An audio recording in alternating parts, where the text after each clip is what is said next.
ಖಾರ ಬಣ್ಣ ಮತ್ತು ರುಚಿ ಆಚಿ ಚಿಲ್ಲಿ ಪೌಡರ್. ಎಸ್ಸಿ 101 ಉಪಜಾತಿಗಳ ಒಳ ಮೀಸಲಾತಿಗೆ ಒಪ್ಪಿಗೆ ಹಿನ್ನೆಲೆ ಮೀಸಲಾತಿಗೆ ಒಪ್ಪಿಗೆ ಬಗ್ಗೆ ಸಚಿವ ಮುನಿಯಪ್ಪ ಪ್ರತಿಕ್ರಿಯೆ ಕೊಟ್ಟಿದ್ದಾರೆ. 35 ವರ್ಷಗಳ ಮಾದಿಗ ಮೀಸಲಾತಿ ಹೋರಾಟಕ್ಕೆ ಫಲ ಸಿಕ್ಕಿದೆ. ಹೋರಾಟಗಾರರಿಗೆ ಅಭಿನಂದನೆಯನ್ನ ಸಲ್ಲಿಸ್ತೀನಿ ಅಂತ ಮುನಿಯಪ್ಪ ಅವರು ಈ ಸಂದರ್ಭದಲ್ಲಿ ಹೇಳಿದರು. ವಿಪಕ್ಷ ನಾಯಕರಿಗೆ ಎಲ್ಲರೂ ಬೆಂಬಲ ಕೊಟ್ಟು ಸ್ವಾಗತ ಮಾಡಿದ್ದಾರೆ. ಸರ್ವೋಚ್ಚ ನ್ಯಾಯಾಲಯದ ತೀರ್ಮಾನ ಯಥಾವತ್ತಾಗಿ ತಂದಿದ್ದಾರೆ. ನಮಗೆ ಈಗ ನಿಜವಾದ ಸ್ವಾತಂತ್ರ್ಯ ಸಿಕ್ಕಿದೆ ಅಂತ ಮುನಿಯಪ್ಪ ಅವರು ಇದೇ ಸಂದರ್ಭದಲ್ಲಿ ಪ್ರತಿಕ್ರಿಯೆ ಕೊಟ್ಟಿದ್ದಾರೆ. ಸುಮಾರು 35 ವರ್ಷಗಳ ಕಾಲ ಮಾದಿಗ ಮೀಸಲಾತಿ ಹೋರಾಟಕ್ಕೆ ಮಾದಿಗ ಮೀಸಲಾತಿ ಹೋರಾಟ ಸಮಿತಿ, ಮಾದಿಗ ದಂಡೋರ ಮತ್ತು ಹಲವಾರು ಮಾದಿಗ ಸಂಘ ಸಂಸ್ಥೆಗಳ ಹೋರಾಟ, ದಲಿತ ಸಂಘರ್ಷ ಸಮಿತಿಯ ಹೋರಾಟಕ್ಕೆ ಫಲ ಸಿಕ್ಕಿದೆ. ಮೊಟ್ಟ ಮೊದಲನಾಗಿ ಹೋರಾಟಗಾರರಿಗೆ ಅಭಿನಂದನೆ ಸಲ್ಲಿಸ್ತೇವೆ. ಒಂದು ಅವಿರೋಧವಾದಂಥ ತೀರ್ಮಾನ, ಯುನಾನಿಮಸ್ ಆಗಿ ಈ ಬಿಲ್ಲನ್ನು ಪಾಸ್ ಮಾಡಿದರೆ, ಒಳ ಮೀಸಲಾತಿ ಬಿಲ್ಲನ್ನು ಜೊತೆಯಲ್ಲಿ ಇದರಲ್ಲಿ ವಿರೋಧ ಪಕ್ಷದ ನಾಯಕರಂತ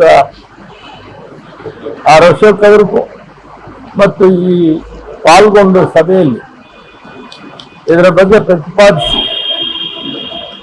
ಸ್ವಾಗತ ಮಾಡಿ ಬೆಂಬಲವನ್ನು ವ್ಯಕ್ತಪಡಿಸಿದ ಉಪನಾಯಕರಂತ ಬೆಲ್ಲದವರು ಮತ್ತು ಎಲ್ಲ ವಿರೋಧ ಪಕ್ಷದ ಎಲ್ಲ ಶಾಸಕರು ಕೂಡ ಸ್ವಾಗತ ಮಾಡಿದ್ದಾರೆ.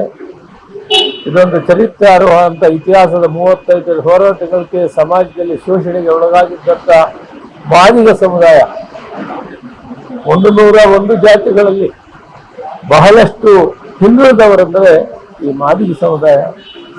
ಅವರಿಗೆ ಇವತ್ತು ಕಾಂಗ್ರೆಸ್ ಸರ್ಕಾರ ಸಿದ್ದರಾಮಯ್ಯನವರ ನೇತೃತ್ವದಲ್ಲಿ ಒಂದು ಇತಿಹಾಸ ತೀರ್ಮಾನ, ಸರ್ವೋಚ್ಚ ನ್ಯಾಯಾಲಯ ತೀರ್ಮಾನವನ್ನು ಯಥಾವತ್ತಾಗಿ ಜಾರಿ ಮಾಡಿದ್ದಾರೆ. ಇನ್ನು ಒಂದು ವಿಷಯ, ಬಡ್ತಿ ವಿಷಯ ಇದೆ. ಅದರಲ್ಲಿ ಕೂಡ ಸರ್ವೋಚ್ಚ ನ್ಯಾಯಾಲಯ ಬಡ್ತಿಯನ್ನು ಮಾಡಬೇಕು ಅಂತ ಹೇಳಿದೆ. ಬಾಬಾ ಸಾಹೇಬ್ ಅಂಬೇಡ್ಕರ್ ಬರೆದಿರುವ ಸಂವಿಧಾನದಲ್ಲಿ ವಿಧಿ 16(4)(J) ಅಲ್ಲಿ ಕೂಡ ರಿಸರ್ವೇಶನ್ ಪ್ರಮೋಷನ್ ಆಗಬೇಕು ಅಂತಿದೆ. ಸ್ವಾತಂತ್ರ್ಯಕ್ಕೆ ಹೋರಾಟ ಮಾಡಿದಂಥ ಮಹಾತ್ಮ ಗಾಂಧೀಜಿಯವರನ್ನು ತಿಳ್ಕೊಂಡು ನಿರಂತರವಾಗಿ ಗಾಂಧೀಜಿಯವರ ಸಮಾಜದಲ್ಲಿ ಸಮಾನತೆಯನ್ನು ಕಾಣಬೇಕಂತ ಬುದ್ಧ ಬಸವಣ್ಣವರ ಪ್ರೇರಣೆಯಿಂದ ಅವರು ಮಾಡಿದಂಥ ಸ್ವತಂತ್ರಕ್ಕೆ, ನಿಜವಾದಂಥ ಸ್ವತಂತ್ರ ಮಾದಿಗ ಸಮುದಾಯಕ್ಕೆ ಇವತ್ತು ಸಿಕ್ಕಿದೆ. ಅದಕ್ಕೆ ಬಹಳ ಸಂತೋಷ ಆಗಿದೆ.